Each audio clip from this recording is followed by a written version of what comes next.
حديث نمبر 886 عن أبي هريرة رضي الله عنه عن النبي صلى الله عليه وآله وسلم قال من نفس عن مؤمن كربة من كرب الدنيا نفس الله عنه كربة من كرب يوم القيامة.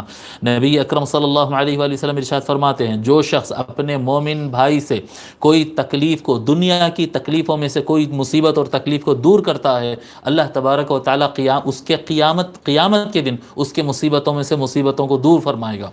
ومن یسر علی معسر یسر اللہ علیہ فی الدنیا والآخرہ. جو آدمی کسی پریشان اور تنگ ہاتھ، جی تنگ دست اور تنگی میں اور پریشانی میں جو آدمی ہوتا ہے، اس کے لیے کوئی ایزی راہ بنا دے، اس کا ہاتھ کھلا کر دے، اس کے لیے اس کو معاف کر دے، جی جو کوئی تنگ حالت میں ہے اس کے لیے فیسلٹیز کر دے، اس کے لیے راستہ آسان کر دے، اللہ تبارک و تعالی ایسے انسان کے لیے دنیا اور آخرت دونوں معاملات کو آسان فرما دیتا ہے. جو لوگوں کے راستوں کو تنگ کرتا ہے نا، اس کا راستہ بھی تنگ ہو جاتا ہے دنیا اور آخرت میں.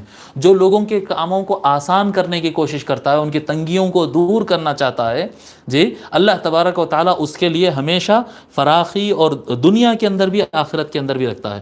پھر فرماتے ومن ستر مسلما سترہ اللہ فی الدنیا والآخرہ. اور جو کوئی اپنے مسلمان بھائی کے عیب کو چھپائے گا، اللہ تبارک و تعالیٰ دنیا اور آخرت میں اس کے عیب کو چھپائے گا.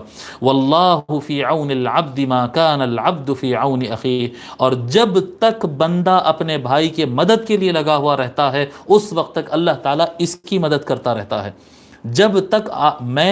جب تک میں کسی کی مدد میں لگا رہا ہوں، اللہ تعالیٰ میری مدد میں لگا رہتا ہے. تو اللہ تعالیٰ کی نصرت ساتھ میں چاہیے تو اپنے بھائی کی مدد کریں.